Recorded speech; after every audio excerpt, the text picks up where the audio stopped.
Ronnie, you must have been happy with how the girls responded on the weekend. Yeah, I think it was a week that we focused on ourselves, so to bounce back was fantastic. Do you think did the girls lead that charge, or did you have to have any input? It seemed like the girls just took it upon themselves to bounce back. Yeah, they did. We didn't have we had a 2-session week last week, and they asked for a third one to do some little bit of installation work early, or clarity work, then some installation. So they did a fantastic job of driving the week, supported by our very capable staff. Who were some of the girls that were calling for that? Was it anyone in particular? I think Tamika was big on her, and Hannah. But I think as a whole, the group were sort of smarting after the result and wanted to make sure that they didn't feel like that again, and they wanted some real clarity around what they were trying to achieve for the next week. That must make your life and your job so much easier when you've got someone like Hannah and Tamika who are leading the charge and can kind of lead from the front there and leave you just to watch from the sidelines. Yeah, hopefully I'm redundant, mate, by the end of the year. Like, I'd like to think that by the end of the year, they drive the standards, and we instill the rugby league in them, and we coach to the values. But by the end of the year, we want the players driving all of that. That's what we're aiming for. How did you rate Hannah's comeback? Obviously, she sounded like she was a bit fatigued at the end of the game, but it must have been nice to see her back. I think her presence makes a difference first and foremost, and then 44 minutes, and made 19 tackles, and probably third on the list. So it says that she did a fair bit of work in the middle. So no doubt she'll be better for the run, and it's been 12 months in the making, and we've watched her go through a journey where it's been tough, and she's come out the other side, and gets an opportunity to lead the team now. And George Roach as well. I thought she was quite impressive in her first game. Yeah, we give her a simple game plan, Georgia, and she fulfilled it quite well. She's growing in confidence each week, and that's all we can ask from her. She's obviously moved abroad. It's a brave effort to do that for a young lady. And she's fitted into Newcastle really well. And again, when we chased Georgia, we thought she aligned with our values of the club. Showed some real grit, and she showed that in the weekend. Have you got like a plan for her, like in the long run? Are you opening the horizons a bit more? Obviously, you said run hard, tackle hard, and all that type of stuff last week. Is it you slowly start to give a bit more input? Yeah, definitely. I think we spoke last night after training around how she was feeling, and we spoke to her about owning her edge. And she said, yeah, I'm starting to feel more comfortable. And I said, well, we're seeing that. So as the weeks progress, and, we have a very simple game plan, but we'll add more layers on as we go, and she feels more comfortable.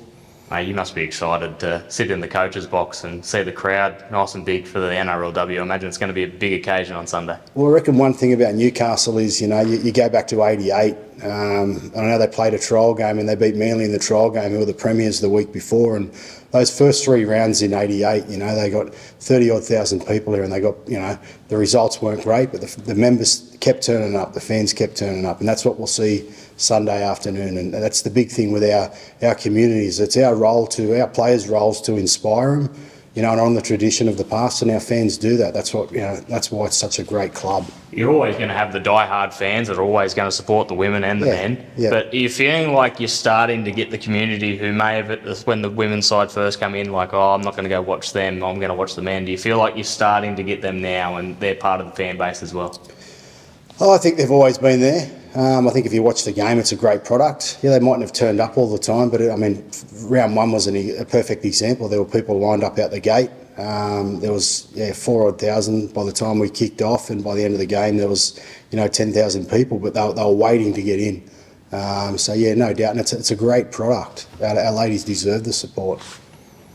Have you carried any of the momentum from last week into training this week and hopefully into come Sunday?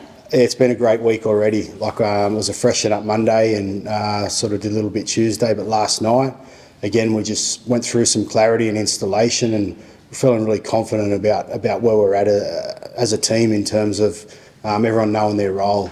And I think we can be buoyed by the fact that the players again drove last night's session, and they know tonight, they'll drive that. And I reckon by the time we walk off tonight, they'll be in the gym and they'll be buzzing, I've no doubt. Yeah, I was going to ask actually, in terms of, obviously it's early in the season, but in terms of, the girls getting settled and knowing their roles, how important is that at this stage in the season and carrying on? Yeah, it hasn't been a big focus for us. The biggest thing is making sure that they understand when you're playing Newcastle what that means. We've got that ticked off now, we believe. So now it's about last week and this week and moving forward, building clarity in the role, making sure they understand it, and then adding layers to our program because it's very basic, what we do. but our players are so intelligent that they're progressing, very quickly. So yeah, over the next few weeks, I reckon we'll see a different team altogether.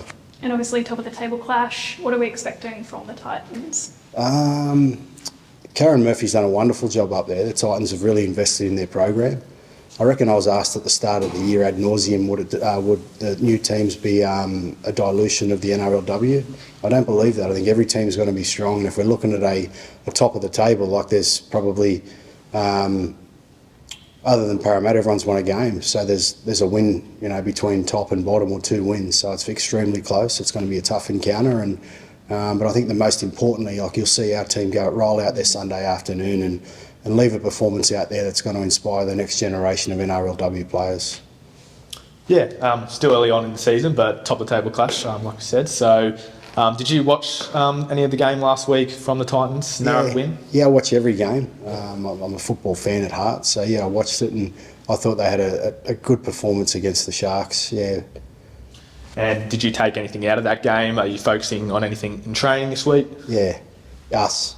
I think the biggest thing for us is making sure that we're okay. We get everything right first and foremost, and we believe if we're at the top of our game, well, we're confident enough that we can get the job done. Ron, they're talking about 26,000 people there on the weekend. Be nice if they all turned up for your game and see both games, I suppose. Definitely. I mean, for us, it's a members' appreciation round. And they probably need to understand how much we do appreciate them at the end of the day, but I've got no doubt we'll have a fair crowd roll through. We're middle of the day, obviously New South Wales Cup before it, so we believe there'll be a great crowd there. Parochial supporters that'll see great performances from all 3 sides. Kennedy Charrington got a 4-game ban. Are you comfortable with that? I think that was all right. I don't make those decisions, mate. My player's safe and she's healthy, so I think that's the most important thing, mate. Kayla Roddinger, coming late in the season last year. How has she developed and how has she developed? Tough curry girl. There's no greater testament, I think, to the belief that we had in her, that she played the last round, then played a semi-final and grand final. We do some stats on the weekends, and yesterday we did our support stats. She had 22. That's the highest we've recorded in the 2 years that I've been at the club. And I think we've seen her try late in the piece was just through pure effort of support play. Some of the stats or some of the support play, I believe, was Origin class support play, and I've no doubt in the future, if she remains true and humble to herself, which she will, she's definitely capable enough to play at that level. Finished the year at lock last year in that grand final. Where's the sort of best position? How do you think? Yeah, lock. I don't think there's too much difference between front row and lock. Yeah, you use them pretty similar, whether, if you're a front row and you can ball play like she does, or 13 and ball play like both her and Hannah do.